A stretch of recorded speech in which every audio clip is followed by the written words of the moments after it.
Hello friends, Namaste.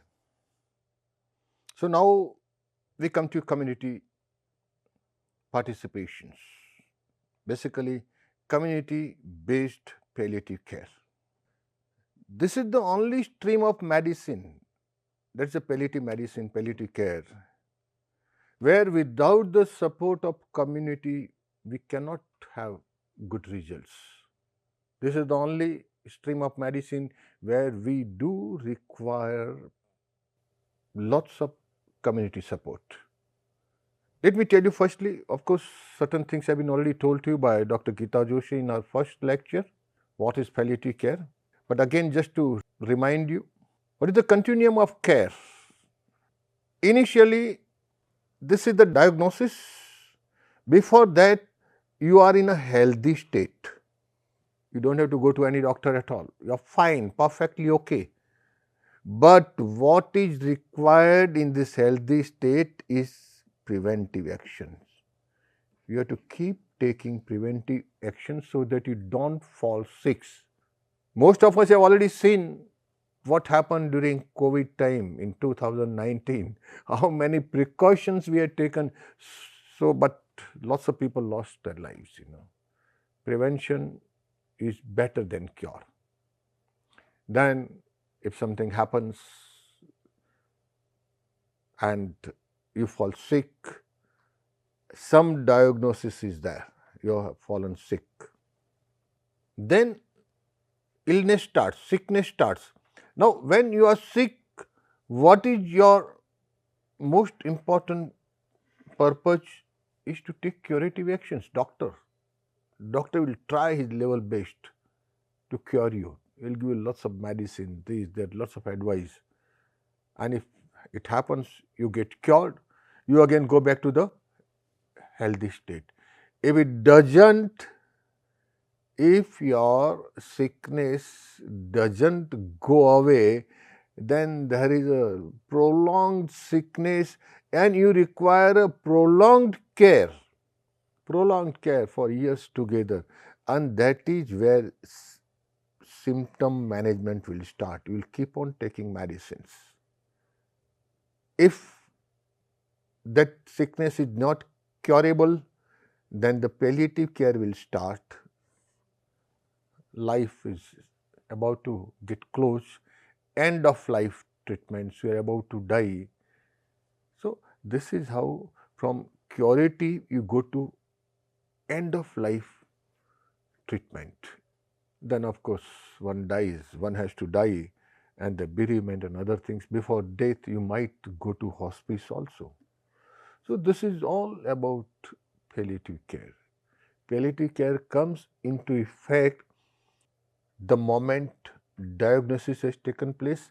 It remains with you till death, and even after death it remains with the family. Now, in palliative care, we talk about total pain, physical, social, psychological, spiritual, many other things, and we try and address all these pains because we believe in holistic medicine. This is the image of Dr.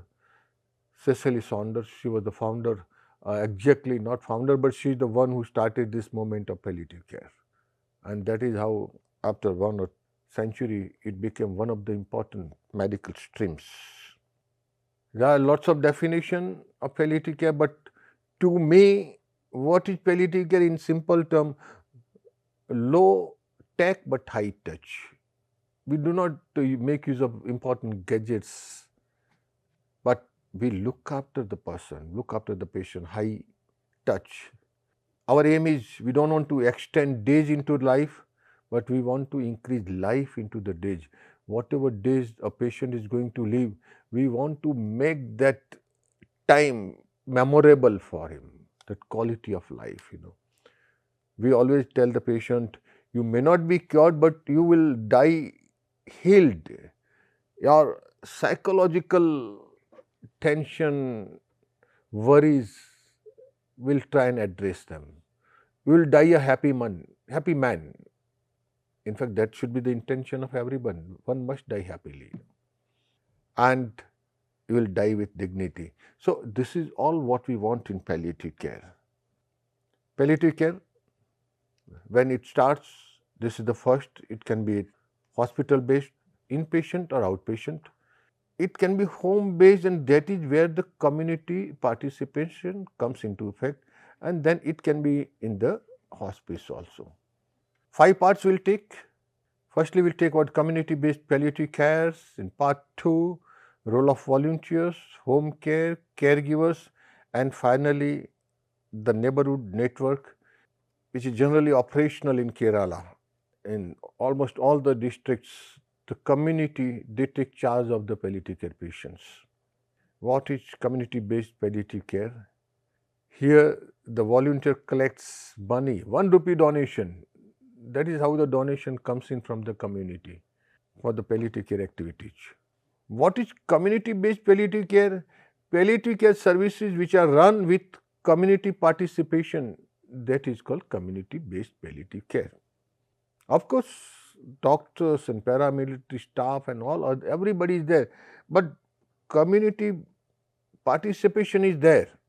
People, neighbors, families, volunteers, they take full part in all these activities. Firstly, let us see what is a community.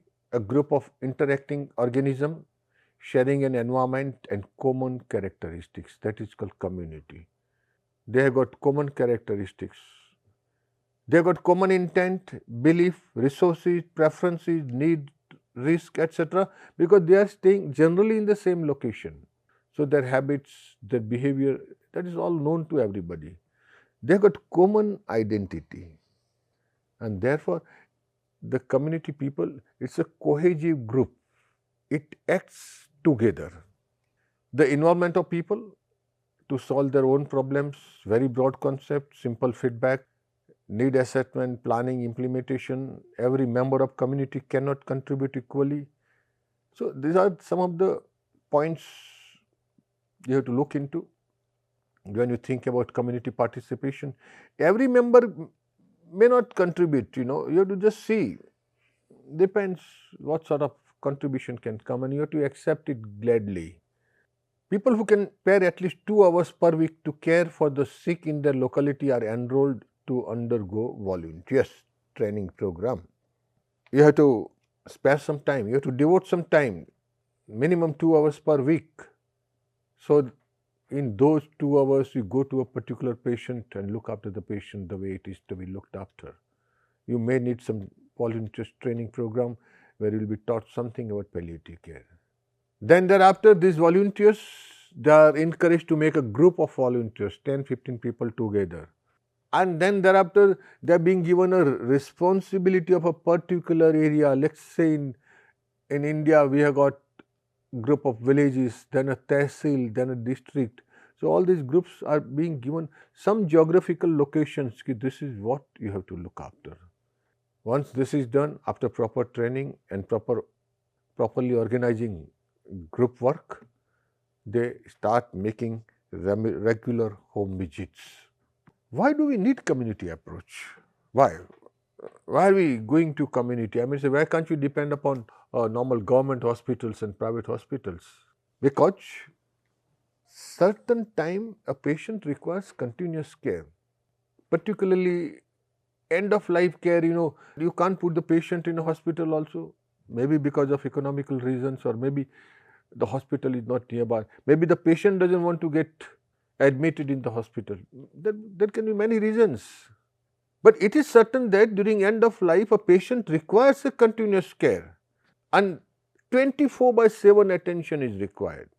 It works out very costly, and therefore community can look after their own patients. They can give enough attention till the patient expires. They need regular social, psychological and spiritual support. Community support is readily available because, after all, when we talk about community, what is community? Just this neighborhood, your relations, and they are generally staying nearby only, maybe few kilometers away. They can take the scooters or motorcycle and immediately they can rush to. So community approach, it provides enough safety net because you are You are with your own people, the same social group is there. And the important thing, last point is, if a patient is being looked after at home by the community, naturally the health care resources can be spared for other acute cases. Therefore, we need community approach. Better outcomes because of lot of moral support.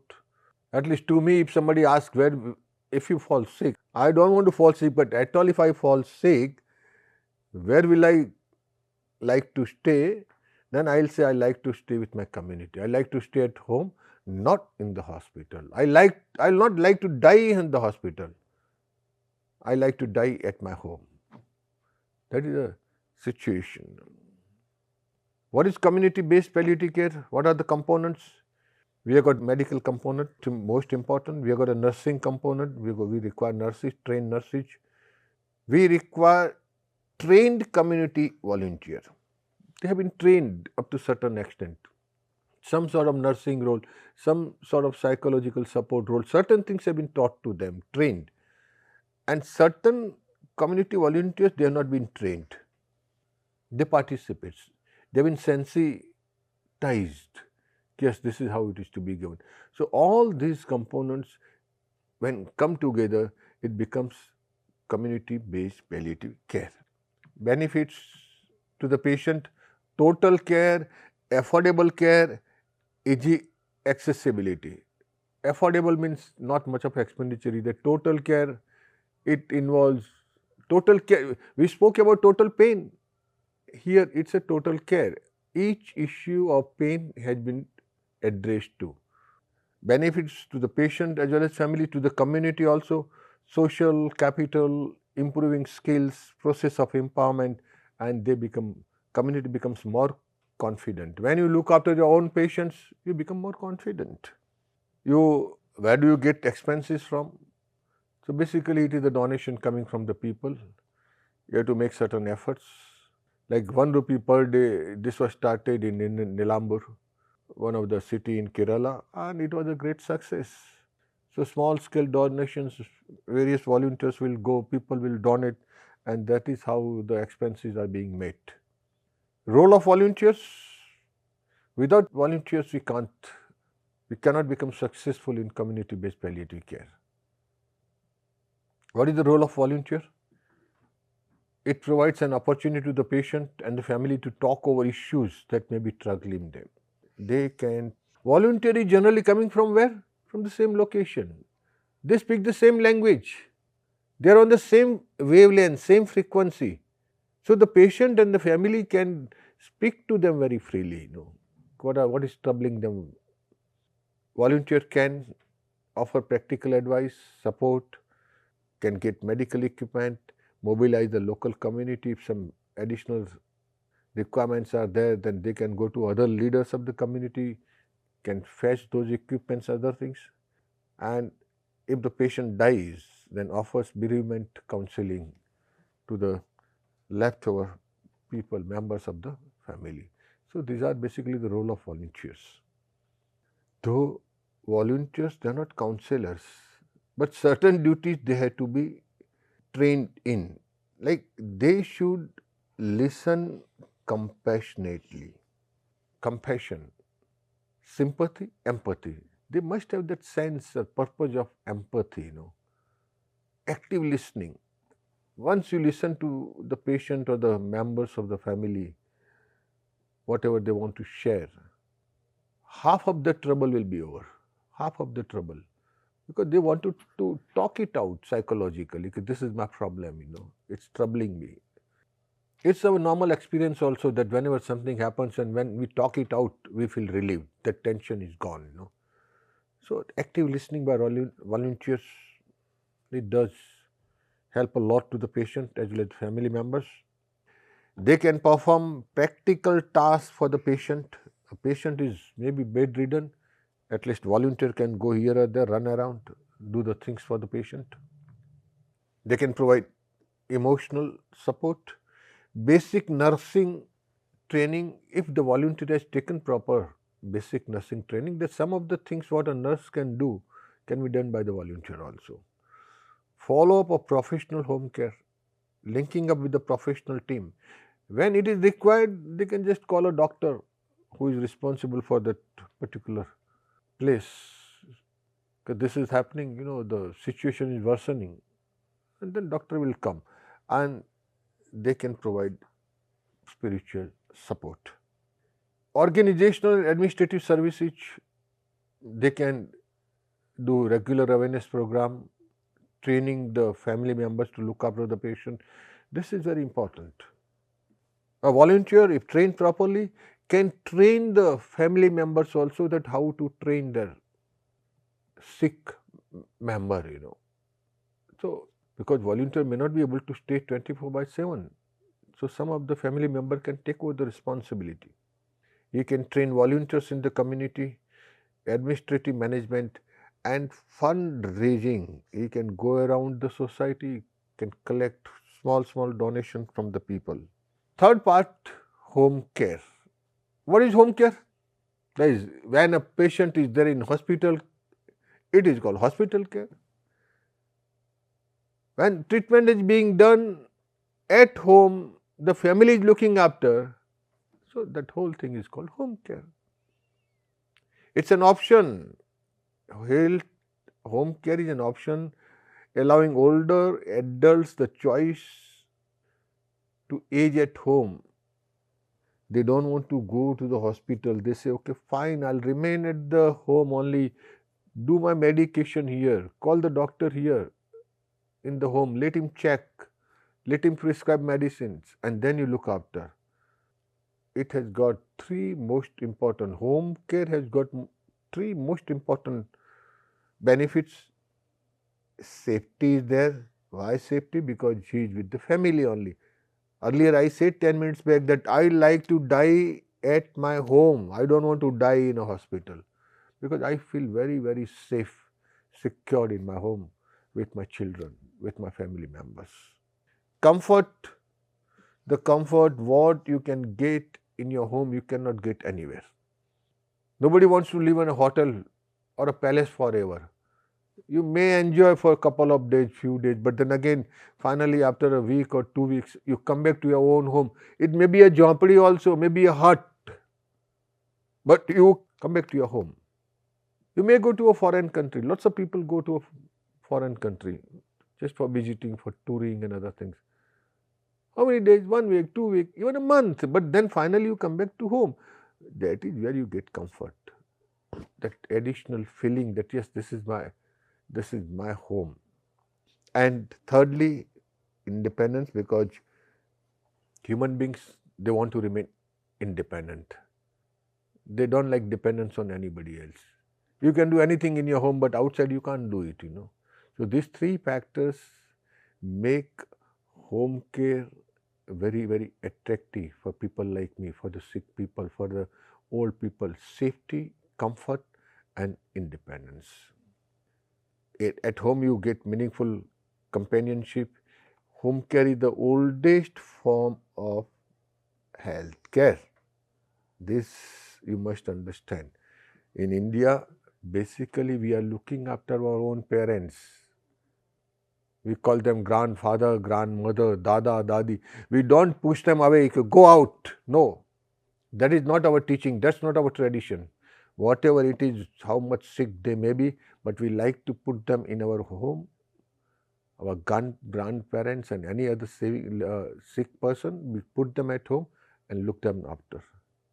It's the oldest form of health care. Hospitals, they were not available everywhere. Now also hospitals are not available everywhere. The most of the treatment is being done at home. The objective of home care is what? The aim is to address total pain. Total pain is psychological, physical, mental, spiritual. Whatever problems are there, you have with all these aspects of your body system, all these aspects are being addressed at home. Home care, very beneficial for bedridden patient. End of life palliative care patients are mostly bedridden. You can't get up. You cannot get up, you cannot go out on your own, you can't go to the OPD. outpatient department of hospital. So what will you do? You will remain at your home. You will be bedridden. And therefore, since most of our patients prefer to be cared at home, the need for home care is there. Quality of life is good because you are being treated at home.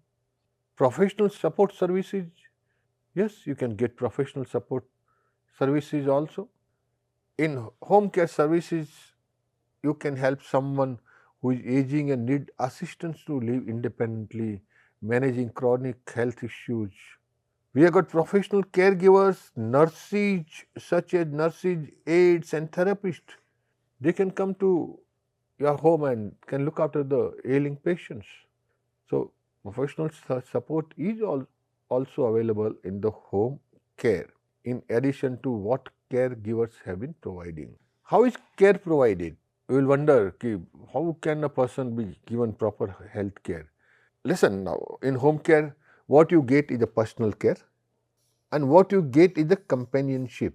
And no doctor will prescribe such a thing that you need a personal care. But both these things are being available. They are available because of home care. Your family members, they give you proper company and they look after you. They take your personal care. If somebody is not there, you can hire a professional caregiver and he can work for you 24/7. That is also available nowadays in various cities. Types of home care, two types are there. Home care by caregivers. Now, caregivers can be anybody. In our society, particularly, who gives the care? Elderly people, grandparents, or anybody who is sick in the family, the members of the family. So, members of the family, they become caregivers.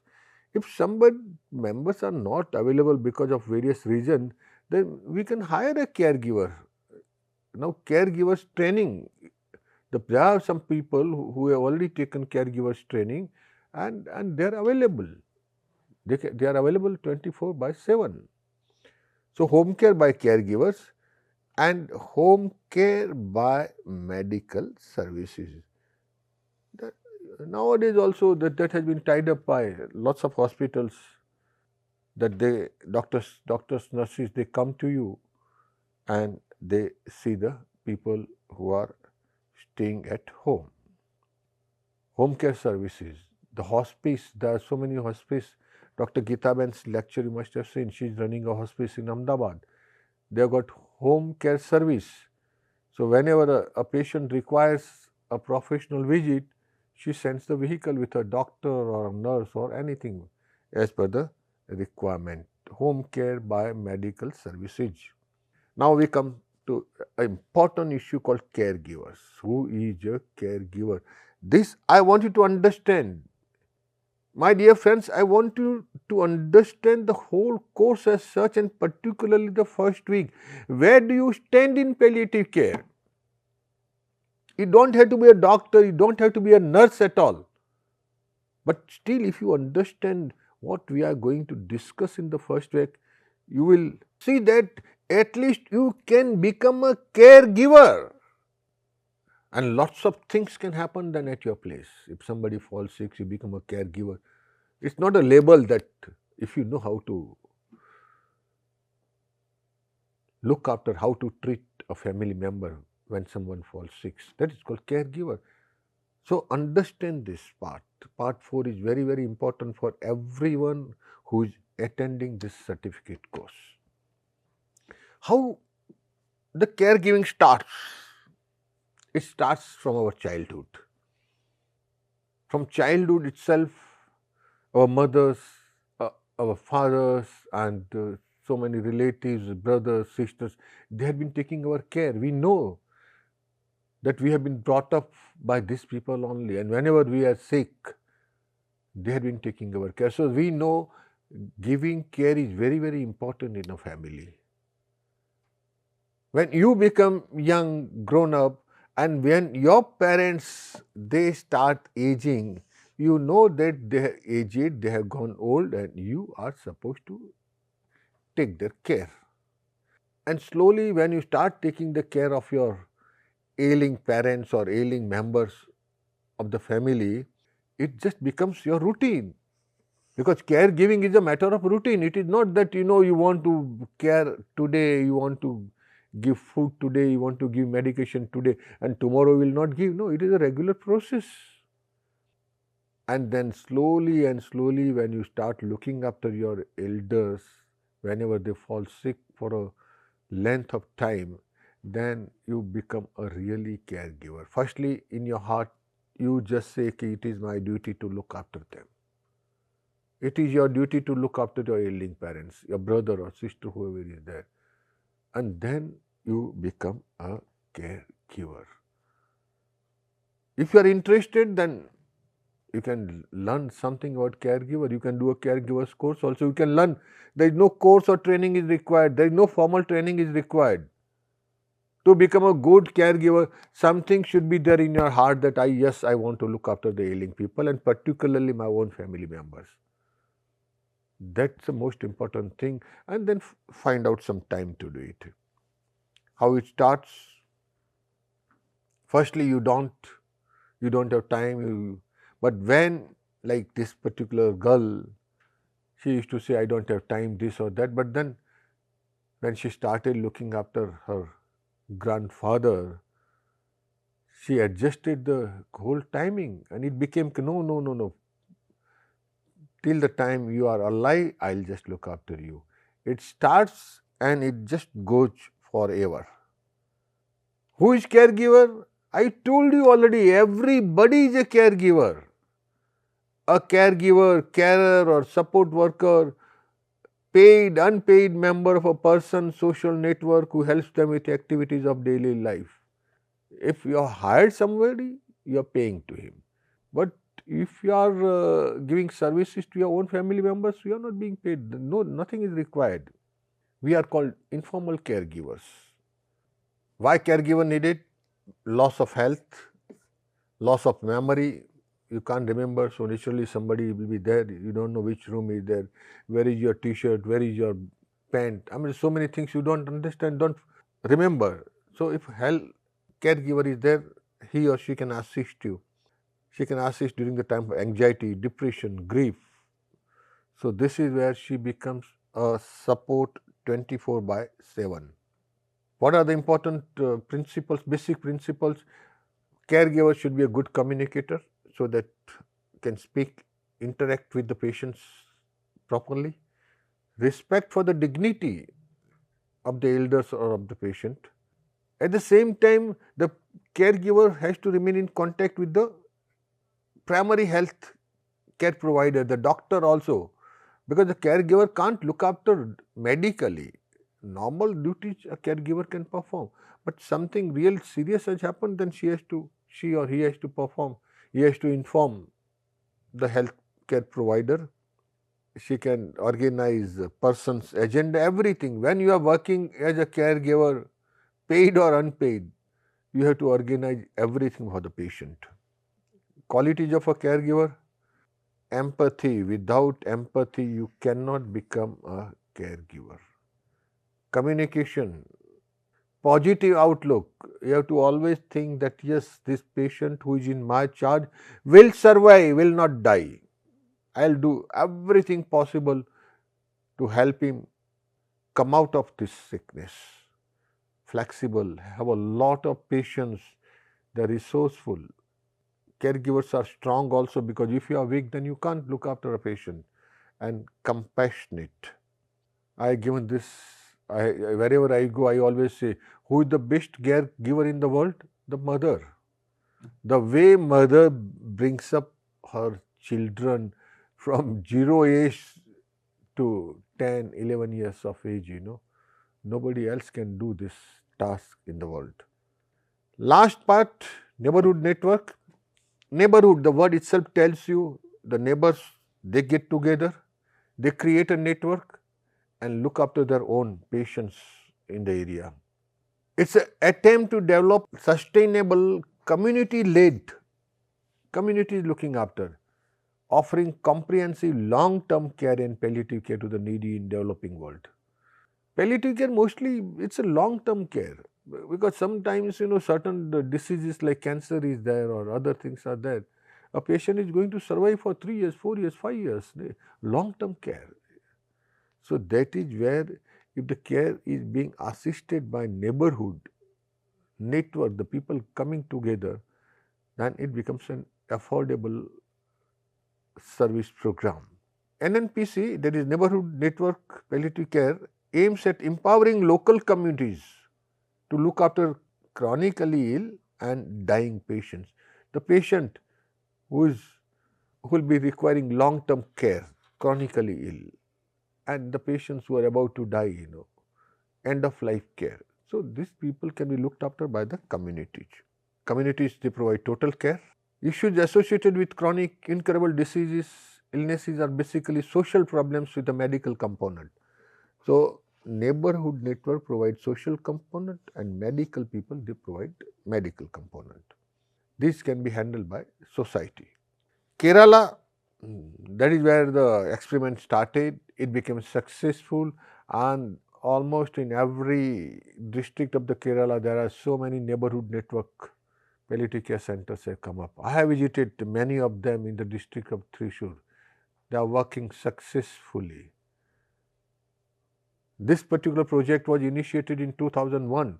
Now almost 25 years have started, and it became world famous. People come over there, they see, they made lots of research papers also, and now it is known as Kerala model of neighborhood network. It just became a patent word, Kerala model. Community coming together and looking after their own patient. This is the community center Vasna, which is there in Ahmedabad. It provides home care services also. Dr. Geeta Joshi, she is the chief executive officer over there. She took the lectures here. She will be taking lots of lectures along with me in this particular course. So I was telling you about home care services.